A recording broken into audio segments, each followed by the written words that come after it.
नमस्कार, स्वागत है आपका। आप देख रहे हैं कमोडिटी राउंडअप। मैं हूं मनीषा गुप्ता। आज बात करेंगे सोने की, जहां पर बहुत तेजी से यहां पर फिर से ऑल टाइम हाइज के करीब सोना फिर से चढ़ता हुआ नजर आ रहा है। इस हफ्ते यूएस फेड के ऑफिशियल्स की काफी सारी स्पीचेस हैं, साथ ही यूएस का इन्फ्लेशन डेटा है और बाजार की नजर इस पर रहेगी।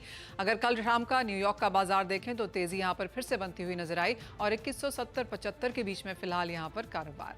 साथ ही बात करेंगे कच्चे तेल की, जहां पर बढ़त यहां पर भी है। रशिया में ऑलमोस्ट 10% रिफाइनिंग कैपेसिटी कट होने से एक लगातार प्रीमियम यहां पर है और साथ ही साथ माना जा रहा है कि गाजा की जो सीज फायर है वो कॉन्वर्सेशन ज़्यादा है लेकिन ऑन ग्राउंड बहुत ज़्यादा नहीं और उसका फ़ायदा यहां पर कच्चे तेल में आता हुआ।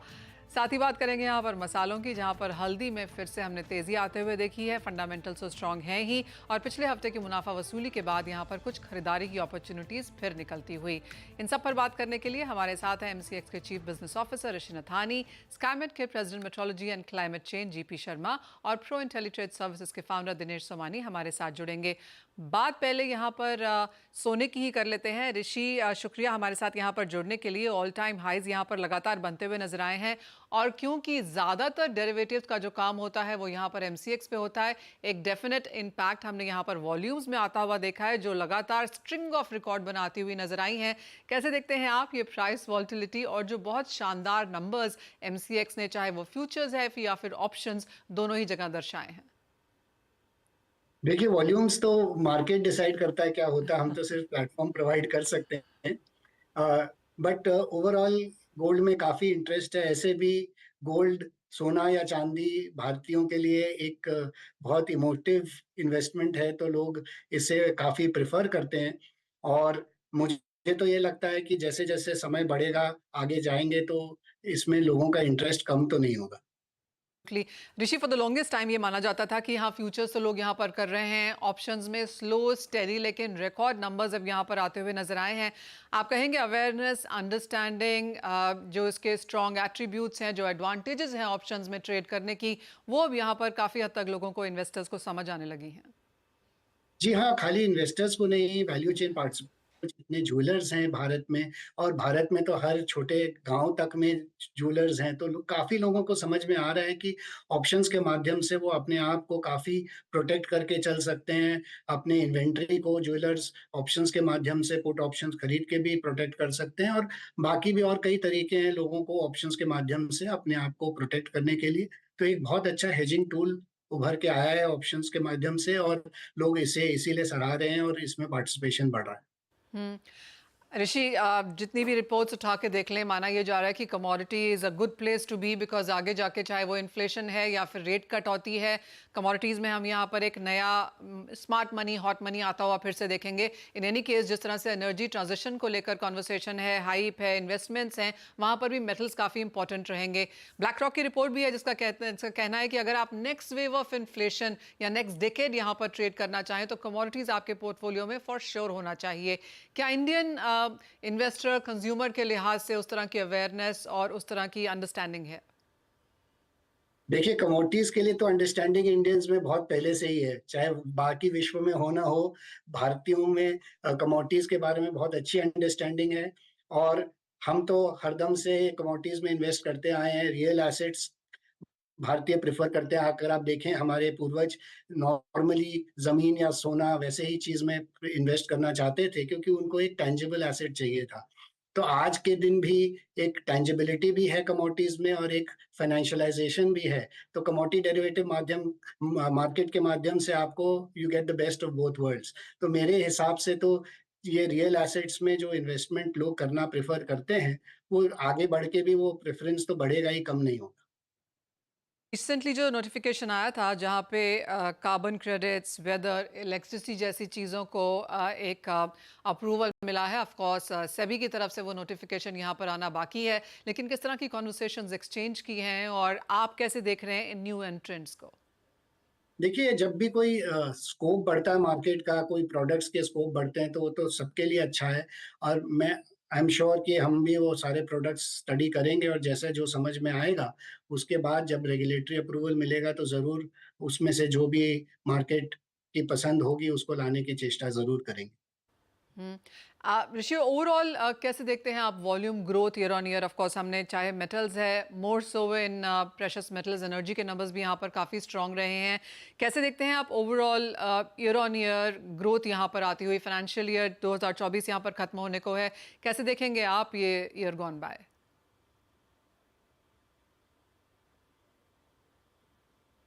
था, बट ईयर गॉन बाय में काफी अच्छा वॉल्यूम ग्रोथ रहा।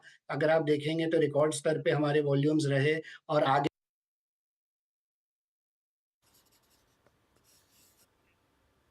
हम्म। ऑल राइट, ऋषि से यहाँ पे फिर से संपर्क जोड़ने की कोशिश करेंगे, लेकिन जैसे ऋषि कह रहे थे कि year gone by MCX as an exchange के लिए यहाँ पर काफ़ी स्ट्रांग रहा। एमसीएक्स का चार्ट, शेयर प्राइस भी आपकी स्क्रीन पे लेके आना चाहेंगे, क्योंकि यहाँ पर भी हमने अच्छे खासे वॉलेटाइल मूव्स आते हुए देखे हैं। ओवरऑल कमोडिटीज़ के तौर पर तो ऑफकोर्स यहाँ पर मूवमेंट रही है, और जैसे हम आपको बता रहे हैं, सोने में यहाँ पर रिकॉर्ड हाइज बनते हुए नजर आए हैं टर्नओवर के हिसाब से और वॉल्यूम के हिसाब से भी। ऋषि, आप कह रहे थे कि ईयर गॉन बाय यहाँ पर काफ़ी स्ट्रांग रहा है, किस तरह के नंबर्स हमने देखे हैं, और अब आगे जाकर 2025 के लिहाज से, FY25 के लिहाज से क्या प्लान्स हैं? देखिए, प्लान तो यही है आगे चल के कि जितने और प्रोडक्ट्स हम ला पाए, जो एग्जिस्टिंग प्रोडक्ट बास्केट हो चाहे कुछ नए हो, वो जरूर उसके ऊपर वर्क करेंगे हम। बट मैं आगे के लिए ज्यादा टिप्पणी कर नहीं सकता। मैं खाली इतना बोल सकता हूँ कि पिछले साल बहुत अच्छा ग्रोथ रहा, रिकॉर्ड स्तर पे हमारे वॉल्यूम्स रहे हैं, और आशा यही करता हूँ कि वो मोमेंटम कंटिन्यू रहे। हम्म। ऋषि, जहां तक एग्री बास्केट है, ऑफ कोर्स इसने यहाँ पर सफर किया है, एंड ऑफ कोर्स इन्फ्लेशन को लेकर इस साल इलेक्शंस भी हैं, सरकार की नज़र यहाँ पर काफ़ी हद तक प्राइसेस में रही है, लेकिन नॉन एसेंशियल कमोडिटीज़ में भी यहाँ पर काफ़ी सारी कमोडिटीज़ हैं। MCX as an exchange agri as a basket को कैसे देख रहा है? देखिए, हमारे लिए हर कमोडिटी बास्केट इंपॉर्टेंट है, चाहे एनर्जी हो, बुलियन हो, बेस मेटल हो, चाहे एग्री हो। तो हम सारे ही कमोडिटी बास्केट्स में स्टडी करते रहते हैं। जब भी जो प्रोडक्ट समझ में आएगा मार्केट के लायक, तो जरूर उसको लाएंगे और उसको चाहेंगे कि मार्केट उसको सराहे। ऋषि, कोई प्लान्स, कोई पर्टिकुलर कमोडिटी जो आप फिलहाल यहाँ पर देख रहे हो? नहीं, मैं उस पर कमेंट नहीं कर सकता। राइट, ये मेरा लास्ट पुश था कि शायद आप कुछ कहें। थैंक यू ऋषि ज्वाइन करने के लिए। तो ऑफ कोर्स वो वहाँ पर रिकॉर्ड नंबर्स आते हुए काफ़ी सारी कमोडिटीज़ में, जैसे ऋषि कह रहे हैं कि पिछला साल यहाँ पर काफ़ी बेहतरीन रहा, हमने ग्रोथ आते हुए देखी है। इन एनी केस एमसीएक्स यहाँ पे बिगेस्ट मार्केट शेयर होल्ड करता है जहाँ तक कमोडिटी डेरिवेटिव्स के ट्रेड की बात है। तो ये तो बात हुई यहाँ पर एक्सचेंज की। दिनेश जी, आपको यहाँ पर शामिल करना चाहेंगे चर्चा में। जैसे बात की जा रही थी कि सोना चांदी है, एनर्जी है या मेटल्स है, एमसीएक्स ने काफ़ी स्ट्रॉन्ग कारोबार वहां पर किया है, वॉल्यूम्स अच्छी खासी हैं, फ्यूचर्स में ही नहीं ऑप्शंस में भी हमने कारोबार होता हुआ देखा है। आप कहेंगे markets have come close to maturity जहां पर हम खड़े हैं? जी बिल्कुल कह सकते हैं कि एक मेच्योरिटी लेवल आ गई है जहां पर मतलब एक्सेप्ट कर लिया गया है कि मेटल्स में मोस्टली जो एमसीएक्स में काम होगा और एग्री में मोस्टली एनसीडीएक्स में काम होगा। एमसीएक्स की हद तक के मैं एक बात जरूर कहूंगा कि इन्होंने जो अपने कॉन्ट्रैक्ट स्पेसिफिकेशन जो शुरुआत से मेंटेन किए थे वो अभी भी मेंटेन रखे हैं। इसमें बहुत ज्यादा बदलाव नहीं किया है, और साथ ही साथ यहाँ डिलीवरी मैकेनिज्म का जो सिस्टम है, यहाँ पर कभी क्वालिटी में कभी इशू नहीं आता है नॉर्मली। जो हम नॉर्मली जो खबरें देखते हैं कि यहाँ पर ये क्वालिटी नहीं है, वो क्वालिटी, जब हम सोना देखते हैं तो प्योरिटी है, सिल्वर देखते हो तो प्योरिटी है। तो कभी ये दोनों जो एक्सचेंज में है, मेजर डिफरेंस ये है। जी हाँ, एब्सोल्युटली। साथ ही दिनेश जी, आप सोने के प्राइसेस को अब यहाँ पर क्या देखते हैं? ऑफ कोर्स क्लियरली काफ़ी सारे लोग यहाँ पर कारोबार कर रहे हैं, फ्यूचर्स में भी, ऑप्शंस में भी, जिस तरह के हमने यहाँ पर वॉल्यूम्स आते हुए देखे हैं। अब करंट लेवल से जहाँ पर ऑल टाइम हाई से कुछ मुनाफा वसूली देखने को मिली है, 66,000 के नीचे के लेवल्स, क्या करने की राय देंगे? जी 2019 के बाद ये ब्रेकआउट 4 साल 5 साल बाद मिला है। 2024 में हमें ब्रेकआउट मिला है, मुझे लगता है आने वाला समय ये ब्रेकआउट बिल्कुल कंटिन्यू रहेगा। 2070 के ऊपर ये जब सस्टेन कर रहा है तो अपसाइड इसमें काफी ज्यादा बुलिशनेस बनती है। फिलहाल मैं इंट्राडे के अगर लिहाज से कहूँ तो मुझे लगता है कि 65,800 65,820 के आसपास के लेवल्स में अगर इंट्राडे डिप मिलता है तो खरीदारी का अच्छा अवसर हो सकता है। दोबारा मुझे लगता है कि ये 66,350 66,400 के लेवल्स देखने मिल सकते हैं। साथ ही चांदी में क्या व्यू है, क्योंकि 78,000 अभी भी स्टिफ रेजिस्टेंस है, लेकिन अगर एक नियर टर्म इन्वेस्टर हो, वो क्या लेवल्स वॉच करे? सिल्वर में मैं वो उतना बुलिश नहीं, मुझे लगता है रेंज बाउंड एक्टिविटी ज्यादा रहनी चाहिए। यहाँ पे 74,480 500 के आसपास इंट्राडे के डिप मिलता है तो ये ऑल्सो एक खरीदारी का मौका रहेगा, लेकिन 75,200 75,300 के अपसाइड पोटेंशियल मुझे देखने मिल सकते हैं। 74,000 के नीचे का इसमें स्टॉप लॉस मेंटेन करना चाहिए। Gold is comparatively highly bullish compare to silver as of now.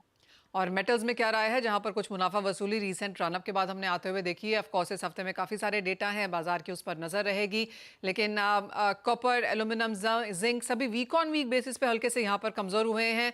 मार्च के महीने के लिए सभी यहाँ पर अच्छे खासे पॉजिटिव भी हैं। अभी जो हल्की मुनाफा वसूली है हाइज से सभी मेटल्स में आती हुई, क्या करने की राय है? कॉपर की हद तक की बात करूं तो मैं 30-35 रुपए की एक रैली आने के बाद नॉर्मली इसमें होता है कंसोलिडेशन जरूर आता है। ऊपरी स्तर से 15 रुपए 14 रुपया नीचे आया है। ये करेक्टिव फेज जो है ये खरीदारी का अवसर ही समझ के चलिए। 756 757 की रेंज में कॉपर बाय करना चाहिए। 762 767 के लेवल 67 के लेवल्स हमें देखने मिल सकते हैं। अगर मैं लॉन्ग टर्म पर्सपेक्टिव से कहूं तो मुझे लगता है कि जब तक 749 के नीचे 750 के नीचे ये कॉपर क्लोज नहीं होता है, इसमें अपसाइड बुलिश मोमेंटम बिल्कुल बना रहना चाहिए और 784 के लेवल्स हमें आने वाले महीने में देखने मिल सकते हैं। ओके, जो तेजी यहाँ पर बरकरार है, ऑफ कोर्स कुछ कंसोलिडेशन है रिसेंट रन अप के बाद, तो मेटल्स में भी अपने एक्यूमुलेशन लेवल्स, होल्डिंग पोजीशंस यहाँ पर बरकरार रखें। इसी के साथ समय है एक ब्रेक का, लेकिन जब लौटेंगे तो हम बात करेंगे यहाँ पर स्काईमेट के मेट्रोलॉजी एंड क्लाइमेट चेंज के प्रेसिडेंट जीपी शर्मा से। आप बने रहिए हमारे साथ। नमस्कार, स्वागत है अब आपका। नजर अब डालेंगे यहाँ पर मौसम पे, जिसको लेकर चिंताएं यहाँ पर बढ़ती हुई नजर आई हैं। हमारे साथ मिस्टर जीपी शर्मा जुड़े हैं। मिस्टर शर्मा नमस्कार, शुक्रिया आपका साथ देने के लिए। कैसे देखते हैं अब आप यहाँ पर मौसम को देखता हुआ? माना जा रहा है कि ये होली काफ़ी सालों में इतनी ज़्यादा गर्म थी, आगे जाके गर्मी और बढ़ने की ही एक्सपेक्टेशन है। कैसे देख रहे हैं हम अगले हफ्ते 10 दिन का मौसम? जी मनीषा, आपने ठीक कहा। एक तो त्योहार ही इस बार थोड़े लेट है, तो इसलिए सीजन के हिसाब से भी आप 2 हफ्ते की बात करें तो अपने यहाँ गर्मी पड़ जाती है।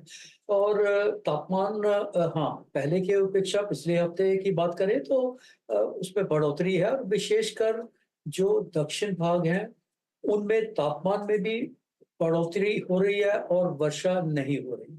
चिंता का विषय वहां जरूर है। देश के कुछ बाकी भागों में, उत्तरी भागों में बात करें, पूर्वी भागों में, पूर्वोत्तर की बात करें, कुछ ना कुछ वर्षा जरूर हुई है। मार्च में ठीक ठीक वर्षा हो गई।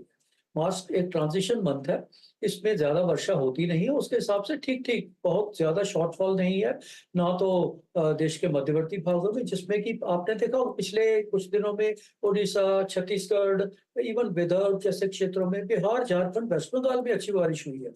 तो उसकी वजह से कोई स्थिति में सुधार ही हुआ है, खराब नहीं हुई है। देश के उत्तरी भागों की बात करें, पंजाब, हरियाणा की बात करें, अब तो समय आ गया है शायद कटाई का, जो फसल की कटाई का। इसलिए ज्यादा जरूरत मेरे ख्याल में रहेगी नहीं अभी सिंचाई की। वर्षा पे निर्भर हम नहीं करेंगे। और वैसे भी जो दूसरे रिसोर्सेज हैं उसकी स्थिति भी चिंताजनक नहीं है, ठीक ठीक है। और वर्षा भी कुछ ना कुछ हो ही रही है और अभी और आने वाली है। और 3-4 दिन की बात करें, एक स्पेल उत्तर भारत में, एक और, चाहे हल्की ही हो पर वर्षा जरूर आएगी। लेकिन चिंताजनक स्थिति जो दक्षिणी भाग है उसमें बेकायदा बनी हुई है। जो भी आपने पिछली बारी भी हमने डिस्कस किया था, जो रिजर्वॉयर लेवल्स हैं उसमें ज्यों को त्यों बने हुए हैं, बढ़ोतरी नहीं है, होएगी भी नहीं क्योंकि वर्षा हुई नहीं है। 42 के 42 रिजर्वॉयर में अभी तक की लोएस्ट जो 22-23% लाइव स्टोरेज कैपेसिटी है, लगातार लेवल उस पर ही बने हुए हैं, जो कि लगभग लगभग पिछले साल की तुलना में आधे, और 10 साल का एवरेज कहें उससे भी 10% कम है। और तापमान में जैसे आपने भी कहा, लगातार बढ़ोतरी, विशेषकर दक्षिण भारत के जो मध्यवर्ती क्षेत्र हैं, साउथ पेनिनसुला, इंटीरियर स्पॉट जिसको हम कहते हैं, उसमें तो तापमान लगातार 40 से ज्यादा बना हुआ है, 41-42 डिग्री है। अब तो तापमान इवन गुजरात में, महाराष्ट्र के क्षेत्रों में भी उसमें बढ़ रहे हैं, और इस समय बढ़ भी जाते हैं। जब अप्रैल का महीना आता है तो उसमें बढ़ जाते हैं। तो स्थिति बिल्कुल चिंताजनक बनी हुई है दक्षिणी भारत के लिए विशेषकर। जी मिस्टर शर्मा, जो एक कंसर्न रहती है हमेशा बारिशों से पहले कि पानी की किल्लत यहाँ पर हो जाती है, और जैसे आपने कहा कि वाटर रिजर्वॉयर्स में कोई बहुत बेहतरीन हमने ऑफ कोर्स कोई स्थिति में चेंज आता हुआ नहीं देखा। थर्सडे को जब वो लेटेस्ट नंबर्स आएंगे उनके ऊपर ऑफ कोर्स यहाँ पर फिर से नजर रहेगी। लेकिन अप्रैल के महीने के लिए जिस तरह की गर्मी आपने कहा बढ़ रही है, 40-42 डिग्री ऑलरेडी कुछ जगह पे होता हुआ नजर आया है, क्या और गर्मी के लिए यहाँ पर कंट्री तैयार रहे? लिए तो बाकायदा ऐसी ही भविष्यवाणी है, फोरकास्ट है, कम तो नहीं होने वाली है। ये तो उत्तर भारत में, जहां आजकल के दिनों में भी तापमान में बढ़ोतरी देखने को मिलती है, लेकिन वो ठीक ठाक रहे हैं। कारण क्योंकि अभी भी जो वेस्टर्न डिस्टर्बेंस की फ्रीक्वेंसी है वो लगातार बनी हुई है।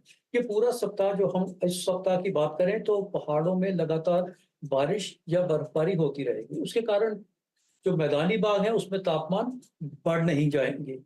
तो लगातार दिल्ली, उसके आसपास का लगभग 33-34 डिग्री का तापमान है। एक बार थोड़े से बढ़ते हैं, उसके बाद फिर थोड़ी बरसात या स्नोफॉल, रेनफॉल होता है पहाड़ों में, फिर कम हो जाती है। और जैसे मैंने कहा, एक सप्ताह तक तो इसमें कोई विशेष ज्यादा बढ़ोतरी नहीं होने वाली है। हाँ, उसके बाद अप्रैल के महीने में, अप्रैल और जैसे जैसे हम मई में जाएंगे तब तो वेस्टर्न डिस्टर्बेंस लगभग नामात्र रह जाती है। और उसके चलते जब बारिश नहीं होगी, स्नोफॉल नहीं होगा, उसमें जो हीट वेव है उसकी फ्रीक्वेंसी भी बढ़नी है और उसमें जरा तापमान 40 से पार तो बहुत सारी जगहों पे होंगे। ड्यूरेशन ऑफ हीट वेव और फ्रीक्वेंसी ऑफ हीट वेव दोनों में ये बढ़ोतरी देखने को मिलेगी। और मैं कह रहा हूँ पहले सप्ताह अप्रैल के बाद से ये सिलसिला शुरू होके लगभग फिर तो मई तक चलेगा, लगभग मिडल ऑफ द मंथ जो मई है तब तक तो ऐसी ही स्थिति बनी रहती है।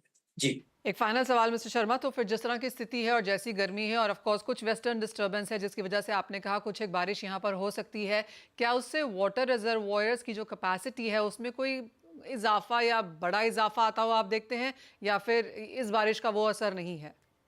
देखिए जो देश के उत्तरी भागों में रिजर्वायर बहुत कम है, लगभग 150 में टोटल की बात करें तो 10 हैं। और वैसे भी जो दूसरे रिसोर्सेज हैं पानी के लिए, चाहे इरिगेशन की बात करें, कैनाल नेटवर्क की बात करें, सबसॉइल वाटर कहें, उसकी स्थिति बाकियों से जरूर बेहतर है। तो इसमें उसमें वो चिंता का विषय नहीं है। और उसके ऊपर जैसे वर्षा हुई है, रुक रुक कर कुछ ना कुछ सप्ताह में 1-2 दिन वर्षा हो रही है। और जैसे मैंने अभी कहा फिर बरसात होगी 28, 29 तारीख, 30 तारीख के आसपास। तो उनमें कुछ ना कुछ तो, और विशेषकर जो कैचमेंट एरिया है, क्योंकि जैसे मैंने कहा जो पहाड़ी क्षेत्र है, फुट हिल्स हैं, उनमें लगातार कुछ ना कुछ वर्षा, थंडरस्टॉर्म, हेलस्टॉर्म वगैरह ये अभी भी होगा। तो जो कैचमेंट एरिया में वर्षा होने के कारण उनमें तो सुधार संभव है। और वैसे भी स्थिति कोई ज्यादा चिंताजनक नहीं, ठीक ही है। हाँ, देश के मध्यवर्ती भागों में अभी कोई विशेष मौसम की संभावना नहीं है, जैसे गुजरात का क्षेत्र हो या महाराष्ट्र के हो। आने वाले दिनों में 4-5 दिनों में वहां भी विदर्भ क्षेत्र की बात करें, विदर्भ, मध्य प्रदेश, छत्तीसगढ़, इनमें भी हल्की वर्षा जरूर संभावित रहेगी। तो कुल मिला के स्थिति ऐसी है कि जो दक्षिण भारत को छोड़कर और बाकी क्षेत्रों में वो कुछ ना कुछ वर्षा जरूर होगी और उसके कारण स्थिति में और सुधार होगा। गुजरात में एक बार फिर से अब गर्मी का प्रकोप बढ़ सकता है। काफी जगहों पे तापमान जो है 40 डिग्री तक पहले ही पहुंच गए हैं और उसमें बढ़ोतरी की संभावना जरूर रहेगी। जी। ओके, यानी कि उत्तर भारत को छोड़ दें तो बाकी देश में यहाँ पर कुछ ना कुछ कैसी कैसी चिंताएं यहाँ पर रह सकती हैं आने वाले समय में, तो उसके ऊपर ऑफ कोर्स नजर रहेगी। मिस्टर शर्मा, एज ऑलवेज बहुत शुक्रिया साथ जुड़ने के लिए। दिनेश जी, मौसम पर तो यहाँ पर लगातार नज़र बनी ही रहती है। अगर आप एग्रीकल्चर एज अ स्पेस को यहाँ पर देख रहे हैं और जिस तरह से बात की गई, गुजरात ऑलरेडी 40 के ऊपर है, महाराष्ट्र में कुछ एक बारिश होगी लेकिन इतनी नहीं कि वाटर रिजर्वॉयर्स यहाँ पर बहुत ज़्यादा भर सकें, और अभी 2 महीने हैं यहाँ पर बारिश में। कहाँ देखते हैं आप, कहाँ है आपकी नज़र एग्री स्पेस में? जी, शुरुआत से जैसे आईएमडी का प्रेडिक्शन था कि 5% बिलो नॉर्मल रेनफॉल थी और उसका असर हमें देखने मिलता ही था, और ये अभी देखने मिल ही रहा है। जो शर्मा जी ने कहा कि थोड़ा सा चिंताजनक विषय जरूर है, बट एग्री की हद तक कहूँ तो जो अब ये सीजन है ये हो चुका है, कटाई हो चुकी है, मैक्सिमम सारा गुड्स अंदर आ चुका है, गोडाउन में सारा पैक्ड है। अभी आने वाला जो नया सीजन है उसके वेदर पर सब कुछ डिपेंड रहेगा, सब कुछ निर्भर उसी वेदर पर रहेगा। क्योंकि अगर बरसातें सही समय पर अच्छा आती है तो ये जो वैक्यूम है ये दोबारा फिलअप हो जाएगा और प्राइसेस नॉर्मल हो जाएगी, इन्फ्लेशन विद इन कंट्रोल आने की पूरी पूरी संभावना बनी रहेगी। साथ ही साथ टॉप ट्रेड्स आपके कहाँ पर हैं विद इन स्पेस? मुझे लगता है कि कैस्टर एक ऐसी कमोडिटी है जो कंसोलिडेशन फेज से बाहर निकली है, इसमें वॉल्यूम्स में भी काफी इजाफा हुआ है। और इंटरनेशनल मार्केट्स हम देखें तो सीबॉट ऑयल और सारी जो ऑयल सीड सेक्टर जो है ये मुझे एक रिव्यू सेक्टर में नजर आता है, कि रिवाइवल सेक्टर इसमें देखने मिल सकता है। अगर कैस्टर की बात मैं कहूँ तो थोड़ा सा वेट करें, निचले स्तर से ये 400 रुपए बढ़ चुकी कमोडिटी, ये 6000 के आसपास का लेवल से अगर अप्रैल कॉन्ट्रैक्ट आता है तो ये खरीदारी का मौका दे सकता है। पोजिशनल स्तर पे अगर मैं कहूँ तो 6380 के लेवल्स हमें देखने मिल सकते हैं एक महीने के भीतर। इसका मोमेंटम मुझे काफी स्ट्रांग नजर आता है। तो कैस्टर सीट पे यहाँ पर नजर है, आज हल्की सी गिरावट है लेकिन जैसे कहा गया कि वॉल्यूम्स अच्छे हैं, तेजी की उम्मीद यहाँ पर आगे जाकर बनती हुई नजर आएगी। बहुत शुक्रिया दिनेश जी साथ जुड़ने के लिए, तमाम स्ट्रैटेजीज भी यहाँ पर शेयर करने के लिए। लेकिन इसी के साथ फिलहाल इस कार्यक्रम में इतना ही समय है। ब्रेक के बाद आपके लिए लेकर आएंगे इक्विटी मार्केट्स पर नजर।